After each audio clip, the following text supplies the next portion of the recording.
Hello everyone, I am Arun Kumar, Assistant Professor of English, working at Sri Gavishadeshwara Arts, Science and Commerce College, Koppal. I welcome you to my talk on a poem, The Pulley, written by George Herbert. The present poem is prescribed for second semester BA students who have opted optional English.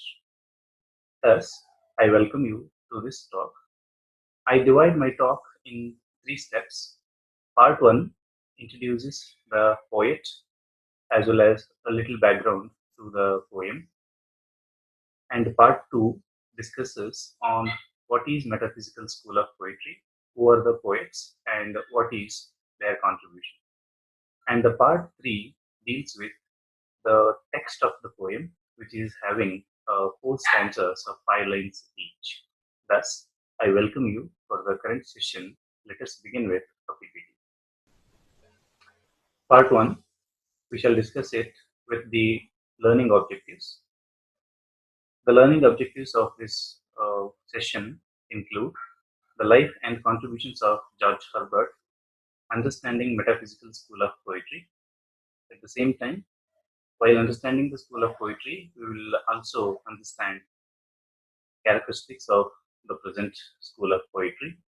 And in that school, who were the poets, what was their contribution, and how we can appreciate that and analyze that in the saying in the poem, The Pulley. So, before we start something, let us understand the background of the poem. George Herbert, born on April 3rd, 1593, and lived up to 1st March 1633. As we know, he was well recognized as a 17th century poet, orator, as well as Anglican priest of the Church of England. And he was ordered second after John Donne, who was the leader of Metaphysical School of Poetry. The present poem Pulley was published in his poetry collection, The Temple, and it was published in 1652. Of course, it was published posthumously. This poems volume, or The Temple, is a volume of lyrical poems, embodies expressions of his personal struggles of faith and used as a device of pastoral teaching. One can understand that George Herbert, from the age of 3 itself, he started to fight with the realities of life. Of course, his academic line was very good, but at the same time, one can concentrate on how he shifted from political career into church. Means he became a rector. He was born on 3rd April in the Montgomery, Wales. He was a Welsh-born poet, and his father was Richard Herbert and mother Magdalene Newport. He was one among the 10 children. Herbert family was very wealthy and powerful both in the local and national government because his father was a member of parliament and later he worked as a high sheriff for the local government. Because of this political background in his life, George Herbert could aspire for a greatest position as a parliamentarian reader of rhetoric in the Parliament of England. At the same time, his mother Magdalene was a patron and a friend of clergyman and poet John Donne and other poets, writers, and artists. One can remember at the age of 3rd, when George Herbert lost his father, then John Donne stood as a godfather for the growth of George Herbert. And the real credit of George Herbert's life goes to the support of John Donne. At the same time, George Herbert, after having a lot of struggles in his life, he entered at the age of 12 Westminster School. After completing his primary education, he entered into Trinity College, Cambridge in 1609. Of course, from the same college, he was graduated with a bachelor's as well as master's at the age of 23 in 1616. Subsequently, Herbert was elected as a major fellow of his college and appointed reader in rhetoric. In 1620, he mastered his fluency both in Latin and Greek. That is why some of the works are influenced by the medieval scholastic philosophers of Europe. At the same time, he attained election to the post of university's public orator, a position he held until 1627. At the same time, in 1624, after his education, he became a member of parliament representing Montgomery, where his father was a parliamentarian in the earlier time. One can remember it. He presaged his career at court of King James I, who had shown a lot of favors for his growth. But the situation did not move accordingly. In 1625, when King James I had died, after that the career and the condition of his position was slightly shaken. That's why Herbert took a shift from political life of future to a future of a church. That is why he had become a rector as well as a preacher in the small church called Salisbury. In 1629, he was appointed as a rector as he was thought of. In the same way, having suffered most of his life from poor health, in 1633, Herbert dies of consumption, tuberculosis, and this had happened only after 3 years when he took his ordinance. So that with having these many points, one can substitute his lifestyle.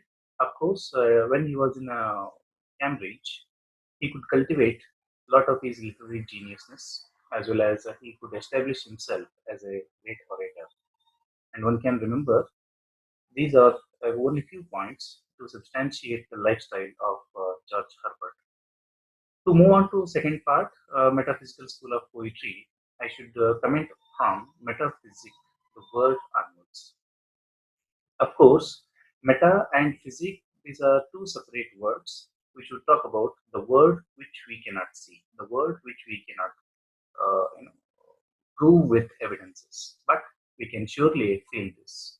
And somewhere it is similar to the transcendental movement after Renaissance. People have started to work on, and people have started to study the things in a first-hand experience. But the first usage of metaphysical school of poetry appears in Discourse Concerning Satire, a work by John Dryden.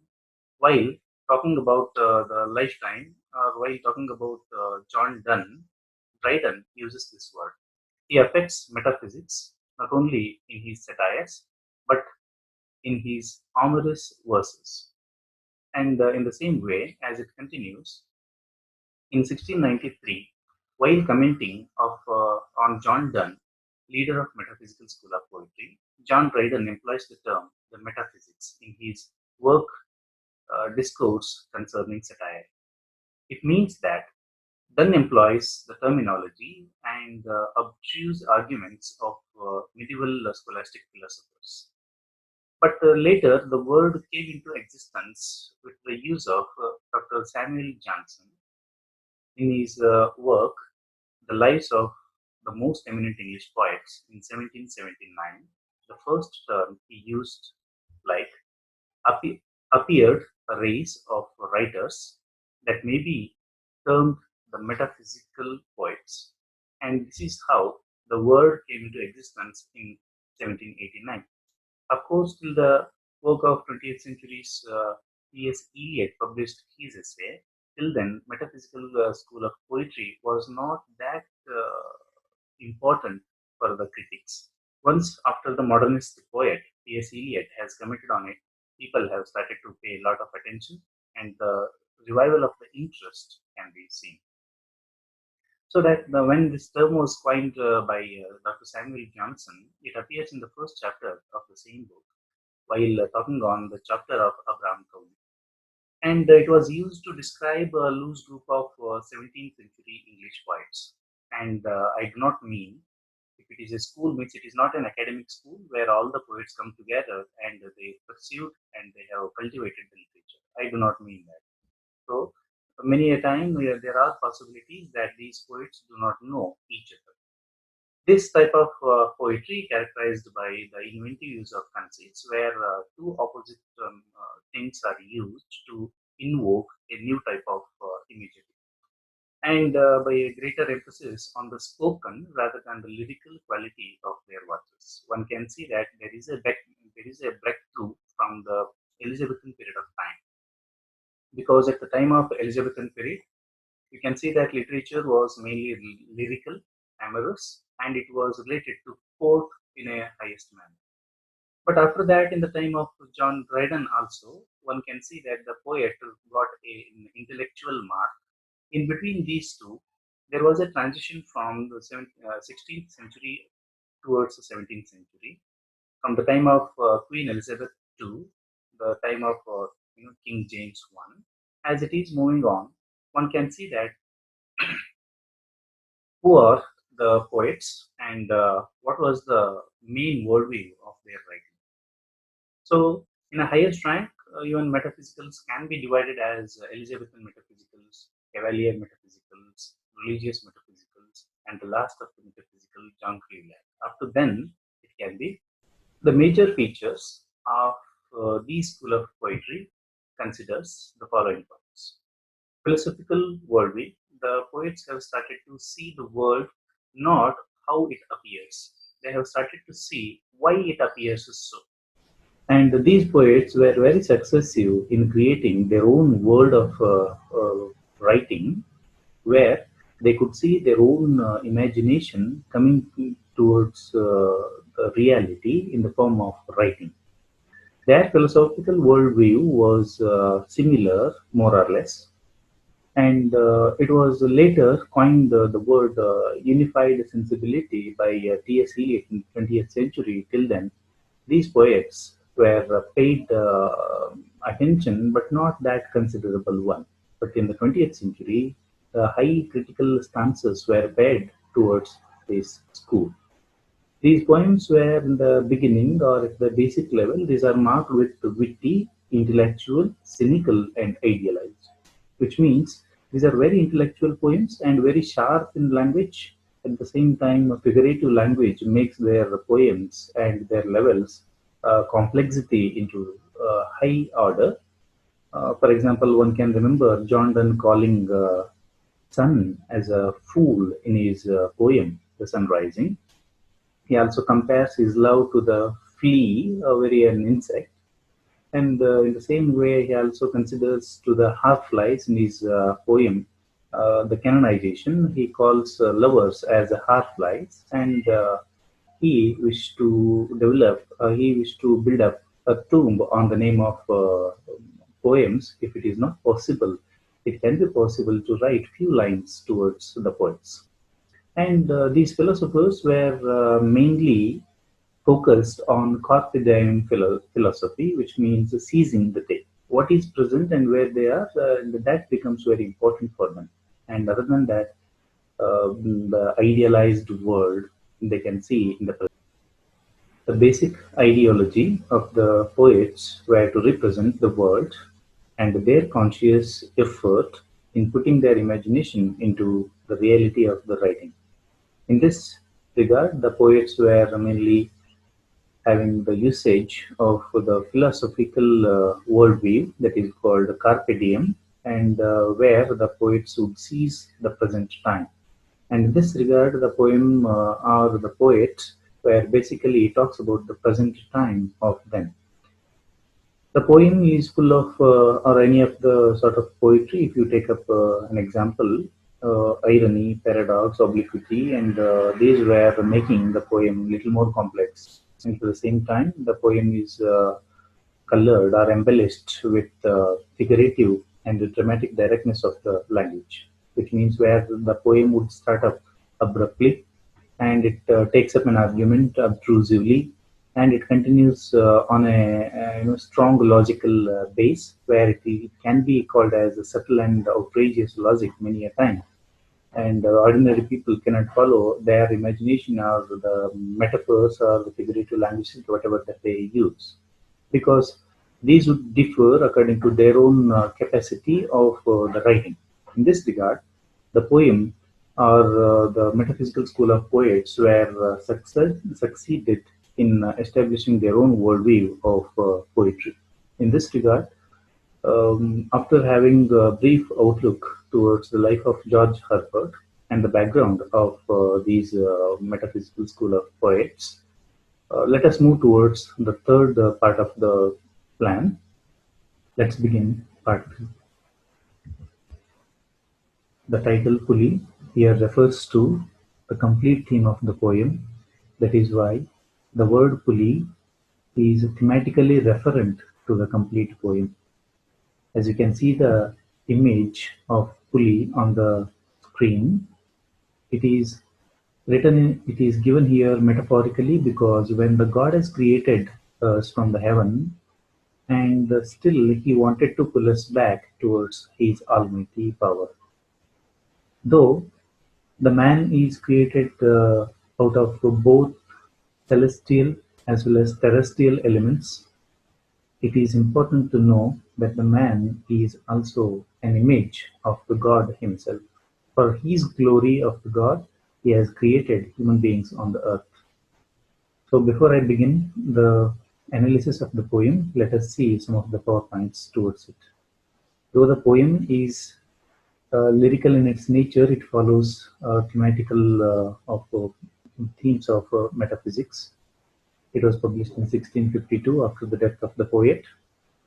The poem is written in iambic pentameter with having the rhyme scheme of A, B, A, B, A of 5 lines. It is having 4 stanzas of 5 lines each. The poem recounts a story from the Genesis, the Christian beliefs of the creation of man. And the poem is written in narrative format because somewhere the speaker is present all over the poem. So omniscient presence of narrator can be felt here. The poem, when Herbert speaks of the part of the Christian beliefs on the creation of man, it recounts the dialogues shared between or among the group of gods where they were about to create human beings. So, in order to understand all these things, let us continue towards the original text of the poem. The first stanza: when God at first made man, having a glass of blessing standing by, let us, said he, pour on him all we can. Let the world's riches, which dispersed lie, contract into his span. Look at the words man, by, can, lie, and span, the last word of each line, which forms a time scheme of A, B, A, B, A. And look at the first line of the poem, when God at first made man. Of course, it takes us back to the Genesis story, the first book of the Bible, where Lord created human beings on the earth. The story of creation follows a series of events from creating heaven, earth, its bodies, then at the sixth days, when he has created the whole world, he wanted to create his own glory. Then he thought of breathing into the dust. When from the dust made man's body, it was breathless, lifeless. But once God decided that let me put life into it, then after that man became a living soul. According to the mythology, whether we believe or not, it's a wonderful logic that he has created into. So, to understand how the line of the first stanza refers to the complete Genesis book here, because in the first book of Genesis, from chapter 1 to 11, you can see how the whole world created, man was created, and how man committed a mistake, and later on, the only family of Noah saved each pair of living animals on the earth with a huge boat on the instructions of God. Later, he spent towards and he went toward a safety place according to God's instructions. After that, when Noah's family became the descendants of the human beings, then only 8 pairs of the people have been spared because those did not commit the mistake or the sin. The complete story, Genesis, talks about the fall of man, but here a few of them are spared. In order to understand the first line and the last lines, which dispersed like here, let us watch a video and come back to the current status. The first book in the Bible is a book you've probably heard of. It's called Genesis. Genesis comes from a Hebrew word, it's pronounced Reshit, and it just means beginning. Now, there's a lot of stories from the book of Genesis, and it's easy just to pull out a specific story and try to tell you what it might mean. But we think the best way to understand this book is to look at the book as a whole and show you how the whole thing is designed. The book is designed to fall into two main parts. You have chapters 1 through 11, which is telling the story of God and the whole world. And then you have the second part, which is about God and Abraham's family, as chapters 12 through 50. And how the two of those parts relate, that's where you find the message of the book. Okay, so let's start back at the beginning. The first part of Genesis begins with a creation story where God creates everything. And how exactly that happens, of course, that's where all the debates come. But he takes a dark, watery chaos and he turns it into a beautiful garden where humans can flourish. That sounds nice. It does sound nice. In fact, 7 different times God says of all that he's made that it's good. In the beginning, before the first man was created, before the earth, the sun, the stars, even before light and time were created, there was God. He alone existed without beginning, but he was not lonely. Unlike finite man, God exists simultaneously as 3 persons in one. Each distinct person is co-equal and co-eternal, one in essence, nature, power, action, and will. He communed with himself in harmonious love. But God wanted to share his life.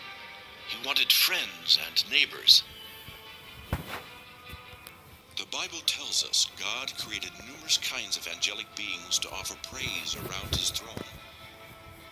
But one, called Lucifer, led a third of them in rebellion. God cast them out of heaven, and Lucifer's name was changed to Satan. But this is not their story. This is the story of God working with mankind.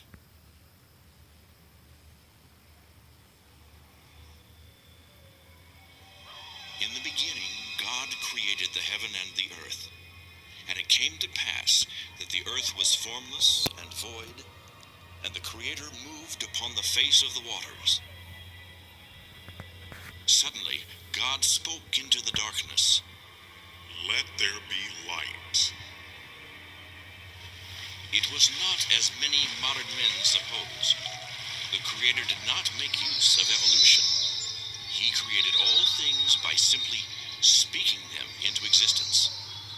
In 6 24-hour days, God made plants and animals to populate the earth. On the 6th day, with the evil ones watching, God formed a new creature from the dust of the ground. God breathed his own life into the body of clay, and the man became a living soul. He was made in the image of God, higher than the animals. God called the new creature man, and gave him the name Adam. God looked at all his creation and said, "It is very good." Hope you enjoyed the video. Concentrate on now. When God had first made man, when man was about to created by God, they were having a glass of blessings. When the body of the man was laying on the dust, God wanted to pour or put some of the values into it, which means he had a glass of blessings standing by. God is ready to put all the values into the human body, and then he talks about his celestial group, saying that let us pour on him. It means the body. All we can, whatever that they can, or whatever their capabilities are, accordingly, they wanted to pour all the blessings into the human body later. And they also wished that complete human beings can be the rich in the whole world. Of course, in the life's pyramid, at the zenith, man stands, and he becomes the dominion of the complete world. Accordingly, when man became that powerful, God also thought of the secondary points also, and he wished him to be the stronger, to be the intellectual, and he is the miniature of the whole world. Then God also wished the same human being must live wherever the dust is there, so that God wanted all these human beings to live on the separate parts of the world.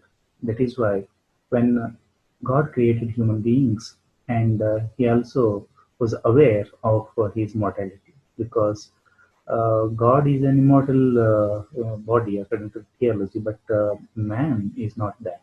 Man is contracted into a particular span. Here, the word span refers to maybe the lifespan of the time, or the lifespan of the world. So that God has given us everything, but He did not give us, including everything, God gave us death also. In between the polarities of the birth and death, the total human story stands. So, moving towards the second stanza. So, when God has the complete blessings in His hand, and He started to pour and wished that He must be the rich on the whole world, and He live all over the earth, and when He has thought all that, and what are those blessings that He had in His hand in the form of glass? Let us see.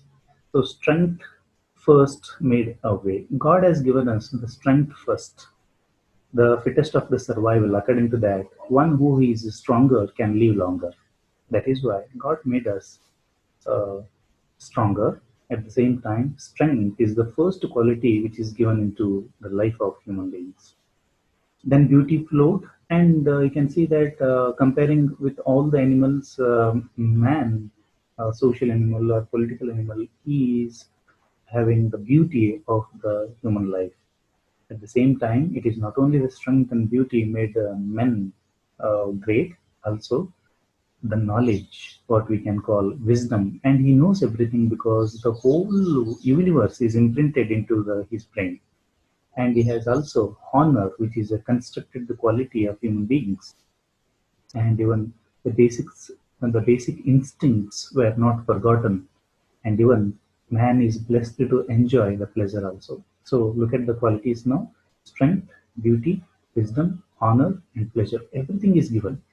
And when the glass was about to pour everything, when almost all was out, whatever the qualities that he has, and when he wanted to pour on human beings, and as he was pouring, some of the qualities have been already fallen into the body of human being, and God made a step, and he thought abruptly an idea that if I give everything to the human being, then what is the necessity or the importance of my presence in the life of human beings? That's why God made a step. God did not give everything that he had. Perceiving that, God thought that alone of all his treasure, whatever that he has given to the human life so far, all the qualities that we have discussed in the previous section, all these qualities will be equivalent to the only quality or only virtue that is left in the glass. And what is that? That is, all alone of his treasure rest in the bottom layer, in the present world. And you can analyze the story from the beginning of the human emotions or human world on the world. You can see that man is gifted everything in his life. He has knowledge, he has wisdom, he has power, he has everything in his life. He has relations and everything he had. But God has also gifted man with every quality except rest. God did not give rest or peace completely to human being, because God pursued a point. What is that point that we can discuss in the third stanza? And what God has taught was, for if I give everything to human being, If I should bestow to give this jewel, this means the rest or the only jewel which is left in the glass, bestow this jewel also on my creature. If I give everything to my creature, including this rest also, there are possibilities that he would adore my gifts instead of me. And God wanted to pull us back. Even though He has given everything to the human beings, He was aware that if He gives every material world to this human creature, definitely they would love the materialistic world, and finally they would forget why they are created, and they will not repopulate the world with humanity. That is why God said that he would adore my gifts instead of me. That is why he said, rest in nature. When nature comforts, when the complete nature comforts him fully, then what is the necessity of the nature of God here? In that reason, God did not give that last jewel, the last of the virtue, he did not give.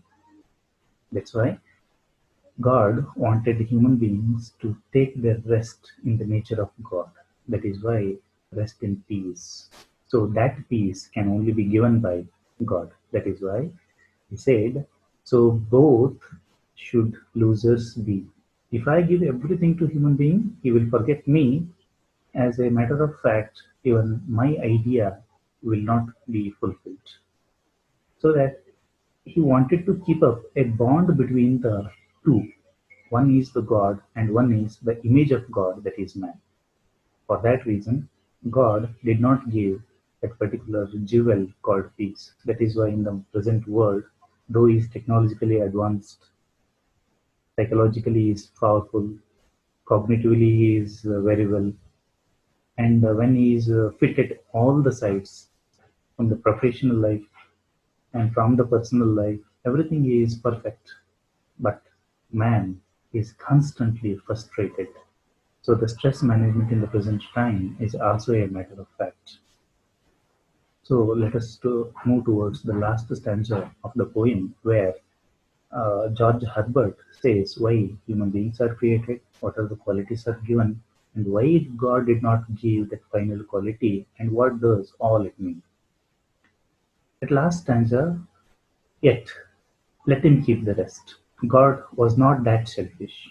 God did not made his decision that I shouldn't give him anything. No, he did not say so. God has given us peace. God has given us rest for a limited time. As I told you in the first stanza, contract into a span, the life and the feelings that we have all are contracted into a span. Everything is dependent by the time. One time, if we are happy, and the next moment itself, we may turn to the sorrow. So, joy and sorrow are contending powers of life. That's why God has given us rest. God has given to His creature the quality called rest. At the same time, but wherever this word "but" appears, there is definitely the second quality which is opposite to the first one. And God, along with that rest, He had also given repining restlessness. Repining restlessness means even if you feel you are peaceful at one moment, at another moment you should feel that you are not having that peace. You are not contending, you are dissatisfied, and that should come into you. That's why God has given us both the celestial element called peace and terrestrial element called this restlessness. And God said, let him be rich. And he did not talk about the earlier qualities. Let him be rich. And of course, a man is now rich in all the aspects of his life.